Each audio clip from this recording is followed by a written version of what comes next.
السلام علیکم ورحمۃ اللہ. مفتی منیر بزی نگے کے منگا تینو پنج کی وجرات سبا لادا لیکن دا مرتنا رسو دا سے واضح شواہد مخی تراغلل چی دا اسلام نم خارجو لگا دا اسلام دا بناو نم منکر دے لگا حج او دارنگی منز او دویم خبر دا بوضاحت پانی را لمخی تا جدا منکر حدیث مطلقاً دریم خبر مخی تا دار اغلا چی دا جگم دے دا شیو دے ویڈو کی تاسو وہ گو رہی اطیع اللہ و اطیع الرسول کی مو پاکتوت پینگا تحقیق کرے اطیع اللہ و اطیع الرسول بنی دا دعوت پکور دے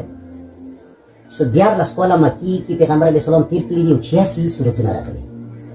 او لسکولا مدینی کی پیغمبر علیہ السلام تیر کری دی ما بقیات کام صورتون پا مدینی کی رکھلی پا 86 صورتون کی اطیع اللہ و اطیع الرسول نشتا پا مکی کی رسول نو مکی کی دی رسول اطاعت نو واجب الاطاعت وہ کنو وہ خب مکی کی اطیع اللہ و اطیع الرسول یو صورت کی یو آیت کی چکنشی سبیتاویت سے مکی آیت وی دعوت کی رکھلی خود سورة تاریخی ثبوت لرو کنی سالت بارا خود قرآنی ثبوت مثلا نشتا خود حکوم مدنی صورتو ندی پاقی که اطیع اللہ و اطیع الرسول رکھلی واجه سره دا پا مدنی کی نبی شوه پا مکی کی نبی شوه آزی واجب الاطاعت نو دازی واجب الاطاعت نا دیکیز مودا نکتا یعنی مودا نکتا یایو چکلا دا ریاست مدینہ جوڑ شو اطیع اللہ و اطیع الرسول نا زوات نبی مراد دا اصطلاح دا قرآن دینا مراد دا نظام الہی اطاعت ہے اطیع اللہ و اطیع الرسول نا مراد دا از نظام اطاعت ہے چکم نظام پیغمبر جوڑ جاتا مودا یایو چکا چیری چوک داو یایو سیاره جی دینا نظام نده مراد دا بیا اولی الامر تا بچکای دینا مراد نظام ده زکی اولی الامر اور سرایات کرده کچیری مودا یایو اطیع اللہ قرآن اطیع الرسول حدیث اولی الامر منکم بیا خدا غوی ولا قوانین و مجموعہ والی کا کنا خود ستے اگا نلکی ہوتے ہی سنا و بیا دی کی جی یو خیانت زگانو زی گانو ضروری نوے چیزی امت دی کی یو خیانت پا ترکیب کی کرے رہے ای توسو ملائیونو توسو بندو ترکیب لی دلے ترکیب دا سی کرے رہے اطیع اللہ اطیع الامر کرے رہے لفظ جلالہ معطوفن علیہ گرزا والے صرف لفظ معطوف لفظ جلالہ و اطیع الرسول دا فعل فاعل مفعول به دا جملہ گرزولی مستقلہ و اولی الامر منکم عطف کرے رہے پا اطیع اللہ لفظ جلالہ بندو دا بالکل تکنی شوئی زد سی آئے اطیع اللہ دا طول معطوفن علیہ دے پورا جملہ و اطیع الرسول دغه کی رسول معطوفن علیہ دے و اولی الامر منکم مضاف مضاف الیہ دا دید گوندے عطف دے چونکہ لکہ دوی بیا توجیح دسی کئی آغاز ہے دوی آئی سو پیغمبر ہم مطاع مطلق دے یو اطیعو دا اللہ دا پورا روغلو یو اطیعو دا رسول دی پورا روغلو ندوڑا مطاع شنو سو دوڑا مطاعی حقیقی شو خودوڑا خودایان شو زد سیانی سو اللہ مطاع مطلق دے غیر پورا اطیعو مستقل ذکر دے اور رسول اولی الامر پندی کی مراد دی تو سی بدا اللہ اطاعت کرو بیا دا رسول اولی الامر چونکہ دوڑا مخلوق دی دے پا یو اطیعو کی رجانا چونکہ دا رسول اطاعت اور دا اولی الامر اطاعت دا مخلوق دا قبیل نہ رہے اور دا طول مفسرین دمو دا دکھا کری دے سدائی پا لفظ جلالہ بونے اور دا رسالاتی دمرا اوچات کرے دے چاہا زون تا جملہ دے نو دا دینا مراد دا اولی الامر اور دا رسول و اطیعو اللہ و بلا خبر کونا بسے وَإِن تَنَازَعْتُمْ فِي شَيْءٍ فَرُدُّوهُ إِلَى اللَّهِ وَالرَّسُولِ دو یہی فَرُدُّوهُ إِلَى اللَّهِ نا مراد قرآن والرسول نا مراد حدیث تھی ودی بوندی پیش کا فیصلہ بوشی سوار لسو سو کولو کی موتے و فیصلہ و خیزوشی دیکھیں تو دا نبی صلی اللہ علیہ وسلم گستاخیم کری دا دا معاویہ رضی اللہ عنہ او دا عمر رضی اللہ عنہ گستاخیم کری دا او شیگان و سر موافقتم کری دے نو دلتا کی دا جاہل وی اطیع اللہ و اطیع الرسول نے مراد نبی صلی اللہ علیہ وسلم احادیث ندی اطیع الرسول نے مراد نبی صلی اللہ علیہ وسلم تابعداری مراد ندا نبی صلی اللہ علیہ وسلم بالکل مطاع نمانی چې تابعداری دی وش او تلبیس دا دی چې ګوره دا اطیع الرسول دا شی د مکی سورتونو کې نشته دی نو چې مکی سورتونو کې اطیعو نشته دی دا مطلب نه دی نبی صلی الله علیه وسلم د اتباع بس نه گئی مکی سورتونو کې اطاعت لفظ نشته دی لیکن دینه بس یو چت لفظ دی چې هغه اتباع دا يتبعون الرسول النبي الامي دا اعراف کې راغلي اعراف مکی سورت دی او يتبعون الرسول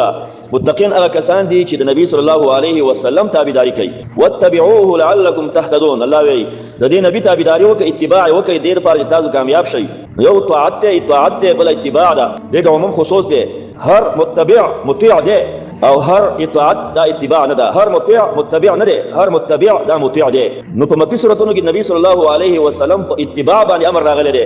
اتباع چې دی ولا وکړه نو اطاعت ورلا وکړو دا جایز پر عموم خصوص په دې باندې نه پويږي نو وایي چې نبی صلی الله علیه وسلم د دې لپاره تابعداري دانشتره حدیثونه منل دانشتره وتبعوه د دې نبی تابعداري وکړي چې کله ژوند دی د په سلار شي کله وفات شي وتبعوه دا خطاب تر قیامت پورې انسانانو ته دی فصل نبی صلی الله علیه وسلم د وفات وروسته وتبعوه معنا څه ده دا احادیث په روان شي او به یطیع الله واطیع الرسول او اولی الامر منکم دینه اتباع مراد د نبی سم طاعت مراد نه دی چې حدیثونه منئ دینه نظام مراد دی او اطیع الله دا الله چې ده مطاع مطلق دی واطیع الرسول او دا مطاع مطلق نه دی د سره اطیع ذکر شوی دی دا معنا نه رسول الله تابعداري او حدیثونه منئ نه اطیع الله زبر خبره ختم شو الله مطاع مطلق شو اطیع الرسول و اولی الامر منکم دا اولی الامر به عطف شفا اطیعوانه نو مطلب دا چې نبی صلی الله علیه وسلم او نور خلق به په اطاعت یو شان شو دا کفر کلمه ده دلته وی چې اطیعو د نبی صلی الله علیه وسلم مستقل طاعت د رسالت راخصلی د الله سره سمول دي برابر ول دي دا صحیح کار نه دی موږ بالکل د نبی صلی الله علیه وسلم طاعت او د الله طاعت یو شان دي اطیع الله مستقل مطاع او اطیع الرسول او نبی رسول مستقل مطاع او اولی الامر منکم د سره واطیع نشه دي مستقل مطاع نه دي د تابعداري چې کومه دا تابع د الله او رسول تابعداري بسي او نبی صلی الله علیه وسلم مستقل مطاع دی ځکه نبی صلی الله علیه وسلم هغه کار کوي چې د الله له خوا ورته ویل شي یا د الله له خوا راغلی ورته چې داسې کوه داسې مه کوه چې قرآن دی یا خپل ځان نه کار کوي خو الله یې ورسره مني الله یې نه منع کوي دا هم داسې شوي لکه تقریري منل شنو الله ورته وویله نو دا څه د تشویش خبره نه ده چې اطیعوا رسول موږ مستقل ومنو دینه دا شبهه پیدا کړو دا خو رسول د الله سره سم شو بالکل طاعت رسول دا طاعت الله دی یو شان دی د الله طاعت او د رسول طاعت بالکل مرتبه یو شان دي ولله لا ویل من یطیع الرسول فقد اطاع الله چې د رسول تابعداري وکړه د الله تابعداري وکړه نو دې څه خبره نو دا د باران نه تختی ناویل اندر راغی دغه جهل نجد کوم شوبه پیدا شوی چې رسول موږ مستقیم دا رسول الله الله یو شان دي شنو نه اطیع محمدان نه ویل اطیع الرسول رسول تابعداري وکړي رسول ما درلګل دا شوی هغه زمای مستقل طاعت شو او قران لا ثابت دي چې رسول طاعت الله طاعت په شان ته دی دا جاهل را لګیدل دی د خبر نه تخته غوړه کړی دی چې نه رسول او اول الامر دا ټول مخلوق ته د تابعداري به یو شان شولا سوچ بل چا تابعداري د نبی صلی الله علیه وسلم په تابعداري په شان ته غني دا کافر دی مرتد عن الاسلام دی او بل وی چې وان تنازعتم فی شیء فردوه الى الله والرسول وی دلته خلک معنا کې چې کوم تنازع علی الله او رسول ته قران او حدیث راجع کوي نو تاسو ګورئ دا معنا ځکه غلطه ده چې الله رسول ته راجع د اختلاف کوم اختلاف ختم شوی دلته الله د اختلاف د ختمېدو خبره نه ده کړې مستقل حکم د اختلافي مسلو قران او سنت رجوع کوي تاسو اختلاف ختميږي او نه ختميږي ولا يزالون مختلفين دا اختلاف نه ختميږي دلته الله چې تنازع په وخت کې قران او حدیث د رجوع خبره کړې ده دا حکم تشریعي نه دی دا حکم تکوینی دی حکم تکوینی معنا چې هغه اختلاف به ختميږي او نه ختميږي تاسو به مکلف یې لکه وقضى ربك الا تعبدوا الا اياه دا قران دې به سمانه کې الله دا فیصله کړی دا چې عبادت بنه کیږي صرف الله بکیږي دا آیت هم به غلط شګنه ځکه موږ چې وګورئ عبادت ورډیر شي بوتانو کیږي اندوانه د واګانو کوي مکه مشرکانو د بوتانو کوي نو دلته څنګه خبره شول بیا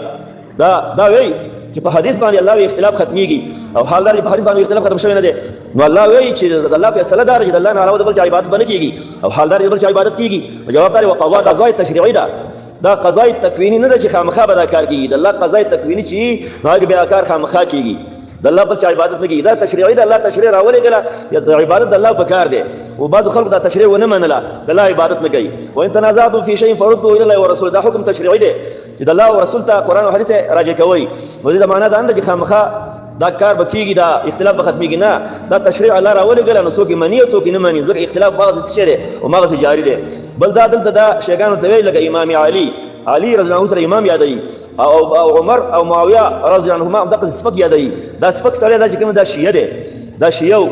دا ډېر غټ مرداخور ځان دی وساتي